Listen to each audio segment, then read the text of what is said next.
Thank you. Hi, Kathy Woods with the Philadelphia Tribune. How are you, Vince? How you doing? I'm doing good today. Excellent, excellent. Let's talk about this. I love how you're doing the series, and it's a satirical view what life of a rapper is like, because we know everybody thinks it's just rainbows and sunshines, and you're sitting at the house, I don't know, counting money. What made you want to do this? Because I think it's kind of like important to sometimes make fun of yourself.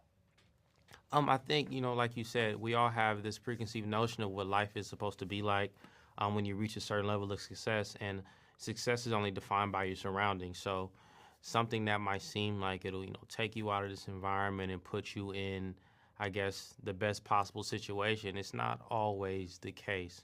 So, just understanding the reality of what we perceive to be fame, not kind of being all it's cracked up to be, and realizing that it's a big separation between our success and the success of a Western world. It's not the same for us based on our starting point. So that was a very important thing to try to showcase. The other part is, he's in jail and she's trying to figure out how to get out, and it's not quite clicking with some folks. Like, this might not be the best time to try to make moves and try to get things from him, which is very reflective of a lot of people that think, because especially of social media, and you may share things as an artist, that they think they know you, or they therefore have the right to have access to you. Talk about that a little bit too, because I don't think in this modern era we are cognizant of the fact that yes, you are an artist, but at the end of the day, you're still a person. You deserve respect. You deserve privacy. There are boundaries that should not be crossed. I think, especially with the social media era kind of coming into play, I feel like we're losing a sense of our humanity and how we kind of interact with each other and how even we treat ourselves.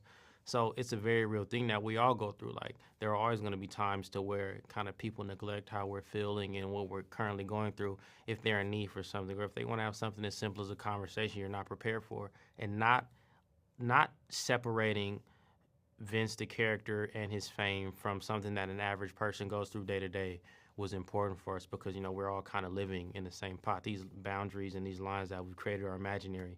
You'll have a nice neighborhood across the street from a bad neighborhood, and we all have the same air that we're breathing. So I wanted to make sure that you could see the similarities between the audience and the characters. And what have you learned about yourself? I mean, obviously, the music is probably something we know you better for, but this is something completely different. It's creative, but it's different challenge. What have you learned about yourself, not just as an artist, but as a person going through this journey of making this television show? The ability to be malleable, to be able to move throughout, doing different things at once. Um, Leadership, camaraderie, teamwork. There are lots of people that work on these productions, so just being able to kind of navigate that. When you've never done it before, you didn't know that you could do it. But I see a lot of possibilities in the medium for me, just based on doing that and just working with a lot of good people. I think my biggest takeaway was just the other people rather than myself. Everyone that worked on the show was just so passionate, so helpful, and I'm really, really grateful that we were able to have these kind of people surrounding our project. Absolutely. I want to thank you so much for taking the time out to speak to me. Longtime fan, and I love this for you, that you are expanding your box of what it means to be an artist. Notice I didn't say rapper, I said an artist. And I can't wait to hopefully you get to do more of this, and really enjoy the project a lot. Thank you. I appreciate you. You're welcome.